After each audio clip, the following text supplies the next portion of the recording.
Hey, I'm Nathan Tabor with Handling Life. I hope you're doing well today.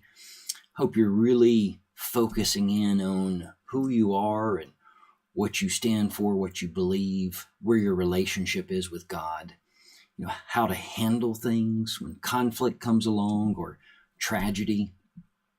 Today I want to talk with you about a subject that's kind of near and dear to my heart.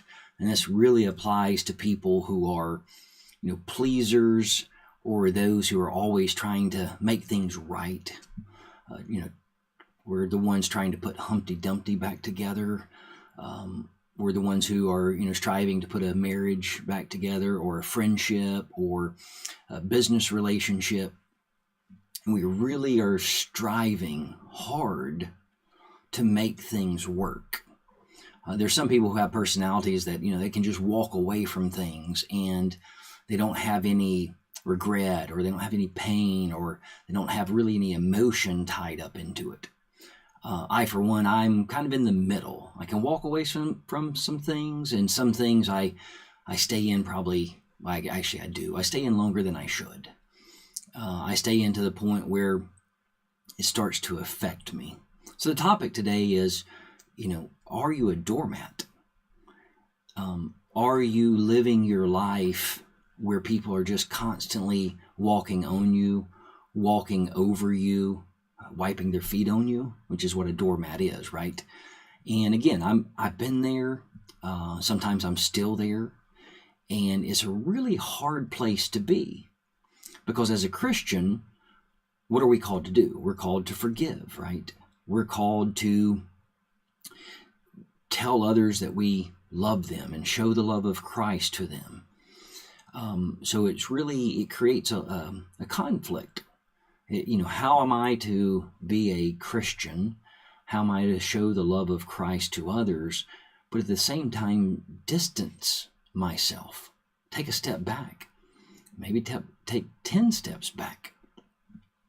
So when do you stop letting others walk over you or walk on you? When do you make that call? How do you decide? Well, I've done a lot of thinking about this, a lot of praying, a lot of reading of the scriptures and talking to others. And so this is the standard I've kind of set in my life. Whether it be a family member, whether it be a friend, whether it be a business partner, someone at church, no matter who it is, this is kind of where I've landed on this. So I don't get hurt as much. Because you still have to, kind of stick yourself out there. You still have to be involved. But this is the measure I put to it. If maintaining a relationship, if maintaining a partnership, whether it be, business or personal, if it starts to pull me away from God, not just slightly, but where it's pulling me away a lot, time and time again, almost, monthly, weekly, daily, or moment by moment, then I have to really look at that and say, if this is where God wants me to be, if this is God's will for my life, should it be producing these results in my life? And I've had to come to the sad realization that no, that is not where God wants me to be, because it shouldn't be pulling me away from God. It should be pulling me closer to God. So if you're in that mentality of, what do I do with this? What do I do with this relationship or this business relationship? Is it pulling you closer to God, or is it pulling you further away from God? Is it keeping you stressed out all the time? Is it making you anxious and frustrated and losing your temper? Now, there's a little bit of that, emotion, right, that we just as humans that we're going to have. I'm not talking about momentary things. I'm talking about things that we start to focus on daily. Like, it doesn't matter what we're doing, our thoughts go to this. That's what I'm talking about. If that's the point you're at, I want you to really sit down and pray and talk to God and talk to some others. If it's producing those results in your life, that is pulling you further away from God or keeping you away from God, that I really want to challenge you on is that the relationship or the business relationship that God wants you to be in. Because remember what 1 Corinthians 15:13 says. It says, bad company corrupts good character.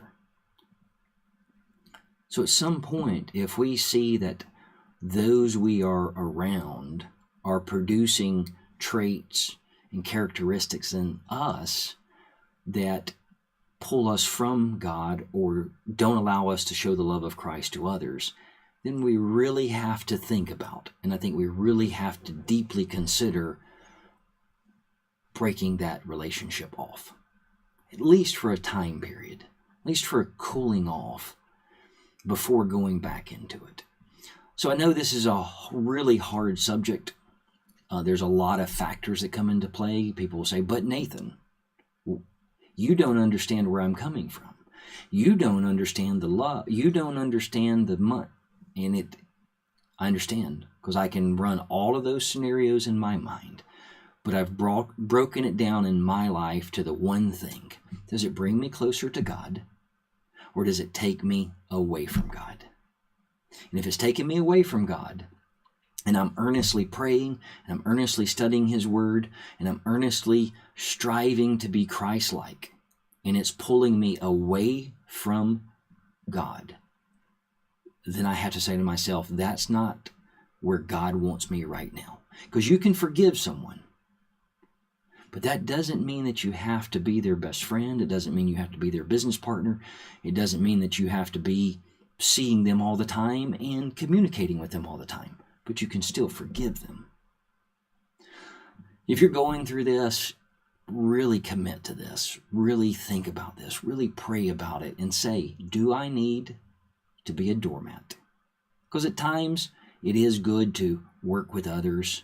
It is good to lower your pride and be humble and let a little bit of time or a little situation pass back so you can build a relationship back. But if all you are is the doormat, that's not where God wants you to be. It's not where God wants me to be. So I hope you will take this to heart. I hope you'll really see how it applies to your life. And please let me know if I can help you in any way. You can find out more about me at handlinglife.org. And you can also download my free ebook at handlinglife.org.